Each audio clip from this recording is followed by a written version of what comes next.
नमस्कार, GK quiz tracker में आपका स्वागत है। आज हम आपके लिए लेकर आए हैं एसएससी जीडी 2022 के पिछले वर्ष का जीके जीएस का प्रश्न पत्र, जो आपकी तैयारी और उसकी रणनीति तैयार करने में सहायता करेगा। आज यह पहला वीडियो है। मेरा टारगेट है कि इसी प्रकार से वर्ष 2022 में जितने भी पेपर हुए हैं जो 2023 में आयोजित हुए थे, उन सभी को आपके लिए उपलब्ध कराऊं। तो चलिए शुरू करते हैं। आज का पहला प्रश्न है, वर्ष 1873 में सत्यशोधक समाज की स्थापना किसके द्वारा की गई थी? ठीक है, तो सत्यशोधक समाज की अगर हम बात करें तो इसकी स्थापना 1873 में ज्योतिबा राव फुले के द्वारा की गई थी। ये आपको याद रखना है। दूसरा प्रश्न पूछा गया है, देवप्रयाग में भागीरथी ... से मिलती है। तो देवप्रयाग में भागीरथी और अलकनंदा का संगम है। ठीक है, तो यहाँ के बाद में ये आगे चल कर के गंगा नदी के रूप में जानी जाती है। तो इसका राइट आंसर सी है। अगला प्रश्न है, भारत में अंतर्देशीय जलमार्गों के विकास, रखरखाव और प्रबंधन की देखभाल कौन करता है?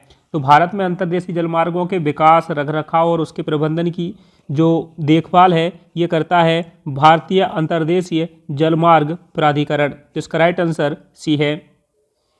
अगला प्रश्न है, अर्थशास्त्र किसके द्वारा लिखा गया था? आप सभी जानते हैं कि अर्थशास्त्र जो है ये विष्णुगुप्त, चाणक्य या कौटिल्य, एक ही नाम है। ठीक है, इनके द्वारा लिखा गया था। मेगास्थनीज के इंडिका है, विशाखादत्त की मुद्रा राक्षस है।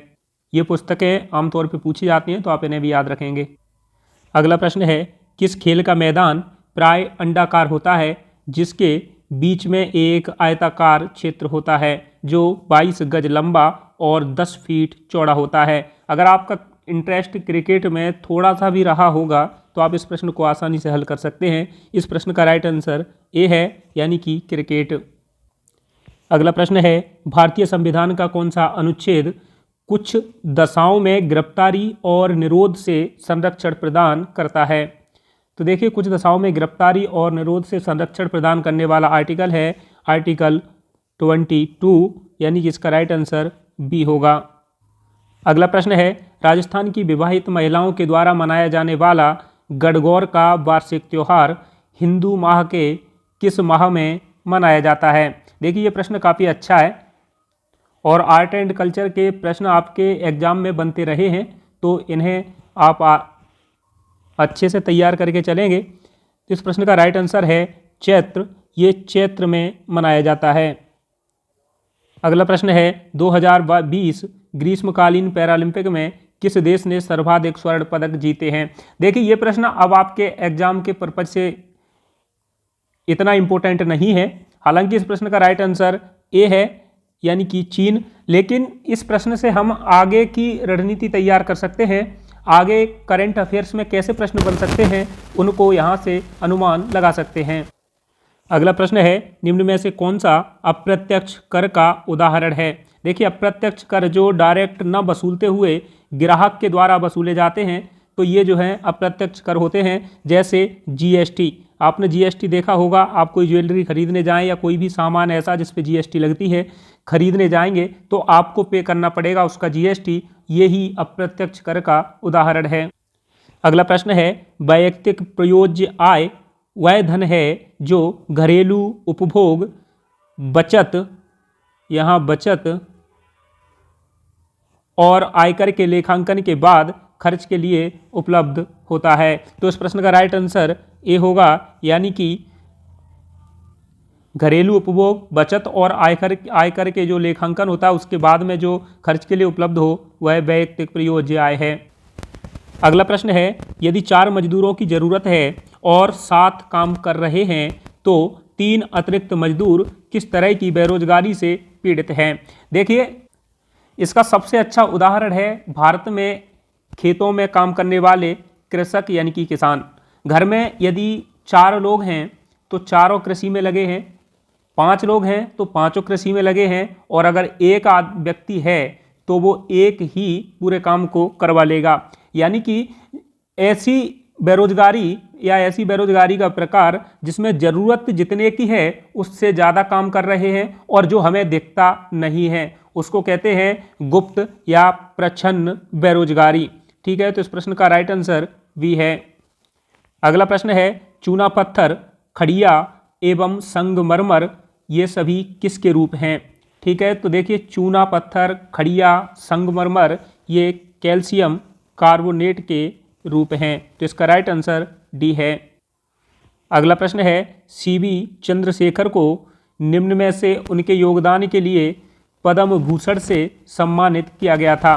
देखिए सीबी चंद्रशेखर को जो पद्म भूषण मिला था वह मिला था भरतनाट्यम के लिए, तो ये भरतनाट्यम से जुड़े हुए हैं। इस प्रश्न का राइट आंसर डी है। अगला प्रश्न है क्षारक लाल लिटमस पत्र को कैसा कर देता है या किस कलर में बदल देता है?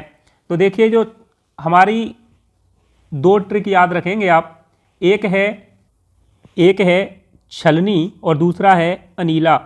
छ से है क्षार, लाल को नीला कर देता है, अनीला यानी कि अम्ल नीले को लाल कर देता है। इतना सा आप याद रखेंगे तो इस प्रश्न में कभी भी नहीं फंसेंगे। तो इस प्रश्न का राइट आंसर क्या होना चाहिए? छलनी यानी कि क्षार जो है ये लाल को कैसा कर रहा है? नीला। तो इस प्रश्न का राइट आंसर होगा सी यानी कि नीला। अगला प्रश्न है निम्न में से क्या औद्योगिक विकास की हानि है? हमें औद्योगिक विकास से किस प्रकार की हानि होती है? आर्थिक विकास होता है तो ये हानि नहीं है, ये तो पॉजिटिव है इसका।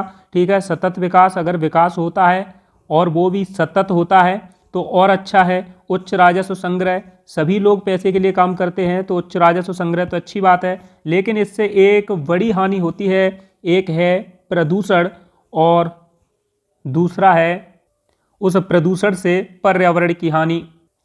अगला प्रश्न है निम्न राजनेताओं में से कौन जुलाई 2022 में भारत के राष्ट्रपति बने हैं? तो देखिए आप सभी जानते हैं इस प्रश्न का राइट आंसर क्या है? बी है, यानी कि द्रौपदी मुर्मू जी हमारी राष्ट्रपति बनी हैं और ये भारत की दूसरी महिला राष्ट्रपति हैं। इनसे पहले प्रतिभा देवी सिंह पाटिल भारत की प्रथम प्रधानमंत्री राष्ट्रपति रही हैं। अगला प्रश्न है ... कैबिनेट और राज्यपाल के बीच संपर्क की एकमात्र कड़ी है। देखिए कैबिनेट के जो भी नियम कायदे या जो भी कार्य होते हैं उनको राज्यपाल तक पहुंचाने का कार्य ये मुख्यमंत्री होता है, जो मुख्यमंत्री के जरिए होते हैं। तो ये एकमात्र ऐसी कड़ी है जो कैबिनेट और राज्यपाल के बीच संपर्क स्थापित करता है।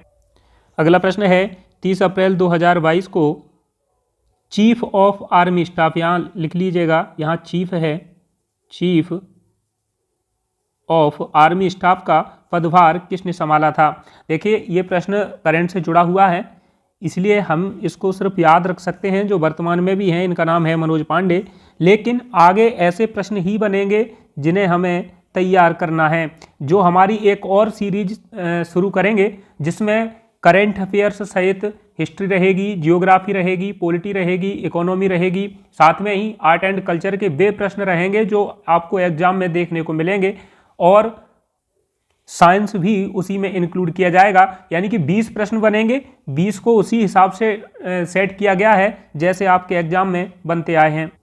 यहाँ आपको पिछले वर्ष के प्रश्न पत्र दिए गए हैं, इसी प्रकार आपको एक और सीरीज मिलेगी जिसमें उन सभी प्रश्नों को शामिल किया जाएगा जो काफ़ी इंपॉर्टेंट हैं और संभावित भी हैं। अगला प्रश्न है नवंबर 2022 तक की स्थिति के अनुसार भारत में केंद्रीय सूचना और प्रसारण और युवा कार्यक्रम और खेल मंत्री कौन है? तो इस प्रश्न का राइट आंसर है बी, यानी कि अनुराग सिंह ठाकुर, जो हिमाचल प्रदेश से आते हैं। ये जो हैं इस मंत्रालय के मुख्य खेल मंत्री हैं। अगला प्रश्न है अलरमेल बल्ली निम्न में से किस शास्त्रीय नृत्य के प्रतिपादक हैं? देखिए आर्ट एंड कल्चर से आपके प्रश्न काफ़ी अच्छे बने हैं और इन प्रश्नों को हम दूसरी वीडियो में आपको उपलब्ध कराएंगे। तो इस प्रश्न का राइट आंसर है भरतनाट्यम। भरतनाट्यम के प्रतिपादक अलरमेल बल्ली को माना जाता है।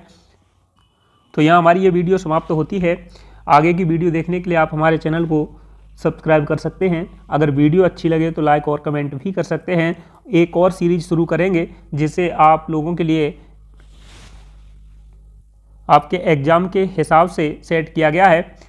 साथ में ही जो लोग इसकी पीडीएफ चाहते हैं या फिर अन्य जो भी वीडियो आएंगी उन सभी की पीडीएफ चाहते हैं तो आप हमारे टेलीग्राम चैनल की जो लिंक इसके नीचे दी गई है उस पर क्लिक करके ज्वाइन कर सकते हैं और वहां से आप पीडीएफ प्राप्त कर सकते हैं। चलिए मिलते हैं हम अगली वीडियो में, तब तक के लिए नमस्कार।